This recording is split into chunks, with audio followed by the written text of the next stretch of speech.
আসসালামু আলাইকুম। খুব লম্বা আলোচনা করব না, সেদিনই আমি খুব ধিক্কার জানিয়েছি যে এখনই এসব কাণ্ড, যেদিন প্রথম আলোর মতো পত্রিকাও আপনার সেই লালমনিরহাটে একজন ইউনিয়ন কাউন্সিল চেয়ারম্যান এবং বিএনপির সদর উপজেলা বিএনপির যুগ্ম সেক্রেটারি সাম সবুজ, ওনার সাথে কথোপকথনের ফোন রেকর্ড ফ্লাশ হয়েছে। সেই ফোন রেকর্ড থেকে শোনা যাচ্ছিল যে বিএনপি নেতা ইউপি চেয়ারম্যানকে প্রেশার করছেন যে ভিজিএফ কার্ডের 1300 কার্ড 30% এটা এমপি সাহেবের, এটা আলাদা বরাদ্দ রাখতে হবে। এবং এই কল রেকর্ড ফাঁস হওয়ার পরে সেই ইউনিয়ন চেয়ারম্যান অ্যারেস্ট হন।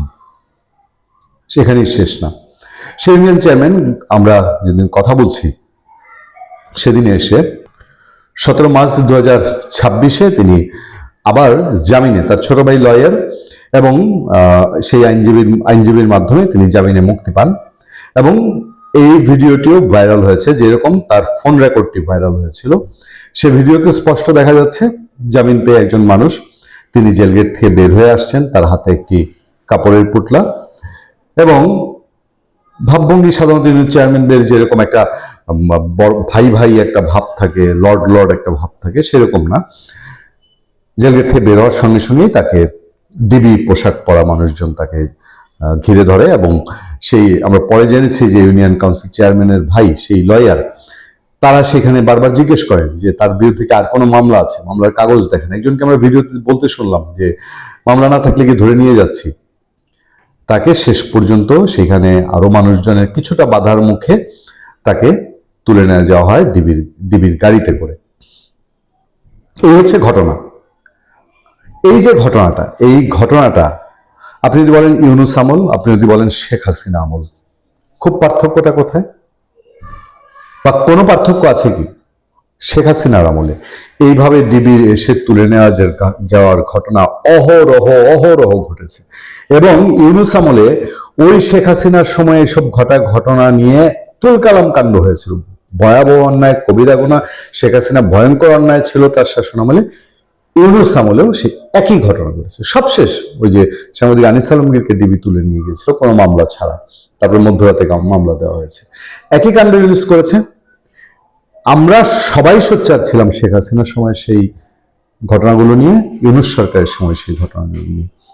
এখন আবারও সেটার পুনরাবৃত্তি। তাহলে এত যে জল ঘোলা হলো, এত যে প্রাণের বিনিময়, এত যে ত্যাগ তিতিক্ষা, এত যে ধৈর্য একটা স্বাভাবিক শাসনের জন্য, সেই শাসনের তাহলে কি হলো? তারেক রহমান নতুন প্রত্যাশা নিয়ে এসে আমরা প্রতি মুহূর্তে ওয়েট করছি তাকে আরো সময় দেয়া।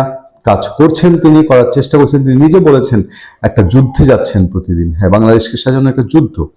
তো তার আমলে আবার একই ঘটনা ঘটছে, আবারও সন্ত্রাস দমন অধ্যাদেশে এই ইউনিয়ন চেয়ারম্যানকে তার বাড়ি থেকে গ্রেফতার করা হয়েছিল সন্ত্রাস দমন অধ্যাদেশে, এবং তিনি যে 1 নম্বর আসামি তা না, অন্য একটা মামলায় তাকে ঢোকানো হয়েছিল। এবার আবার হবে। আমরা শামীম ওসমানের এলাকা সেই সেরেনা হায়াত আইভি অথবা কক্সবাজারের টেকনাফের সেই বদি, তাদের কথা আমি বাদিয়ে দিলাম যে এরা খুব মার্কামারা পলিটিক্যাল পার্টির লোক, তাদের বিরুদ্ধে শোন অ্যারেস্ট দেখানো হচ্ছে। কিন্তু আর পার্থক্যটা কোথায়? আমরা কি এই বাংলাদেশ দেখার জন্য এত ত্যাগ তিতিক্ষা, এত শ্রম দিয়েছিলাম? আমরা তো ইউনূসকে পরিত্যাগ করেছিলামই যে তুমি শেখ হাসিনার এইসব বলে এসে তুমি নিজে কি অপকর্ম করছো। তাহলে এখন আমরা আবার পুনরাবৃত্তি দেখবো এইসবের। ইউনিয়ন কাউন্সিল চেয়ারম্যানের বিরুদ্ধে সুনির্দিষ্ট অভিযোগ কি আমরা তো জানার অধিকার রাখি। আজকে আইন আদালতে যে পর্যায়ে দাঁড়িয়েছে, সে যে রাজশাহীর ডিআইজি, গতকালকে আলোচনা আপনাদেরকে বলেছি, তাকে আইন ও সালিশ কেন্দ্র এখন একটা উকিল নোটিশ পাঠিয়েছে। সে নির্দেশ দিয়েছে আওয়ামী লীগের লোকজন জেলে গেলে, জেল থেকে যদি তাদের জামিন হয়, তাহলে তাদের মধ্যে যারা একটু হেডমলা ডাকসাইটের নেতা, এরা জামিন পাইলে যেন শোন অ্যারেস্ট দেখানো হয়। তো শোন অ্যারেস্টকে কি রাষ্ট্রীয়করণ করা হচ্ছে, রাষ্ট্রীয় অস্ত্র হিসাবে ব্যবহার করা হচ্ছে।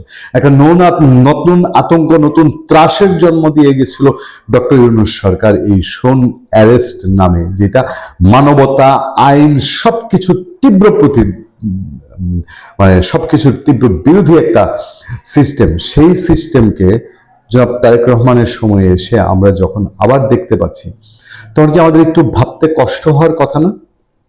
সে ইউনিয়ন কাউন্সিল চেয়ারম্যান আওয়ামী লীগের লোক, সে ইউনিয়ন কাউন্সিল চেয়ারম্যানের বিরুদ্ধে আওয়ামী লীগের কোনো মামলা আছে, আওয়ামী লীগ সংক্রান্ত কোনো মামলা আছে।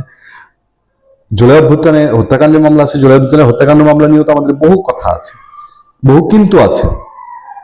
তারপর তার বিরুদ্ধে আর কোনো সন্ত্রাসী কর্মকাণ্ড, এখন তার ফোন রেকর্ডটি তার কাছে টাকা, তার কাছে আমি ওই দিনও বলেছি যে এই যে ভিজিএফ কার্ড চেয়েছে ইউনিয়ন চেয়ারম্যানের কাছে এমপির নামে, এমপিকে 30% কার্ড দিয়ে দিতে হবে, 30%। আমি বলেছিলাম যে আবার সেই 30%-এর পরশু দিনই আমরা বললাম। তো এই লোকটি জামিনে মুক্তি পেল, মুক্তি পাওয়ার পরে তার এই অপরাধ, তিনি এটা যদি তার ফোন থেকে এটা ফ্ল্যাশ হয়ে থাকে, তাহলে স্থানীয় এমপি সাহেবের তার এখন ভূমিকা কি?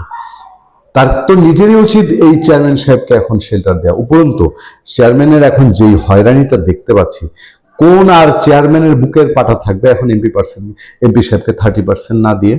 তাহলে আমরা আরো 5টা বছর যা দেখেছি গত 20 বছর, আবার সেটা দেখার পুনরাবৃত্তি নিয়ে বসে থাকবো?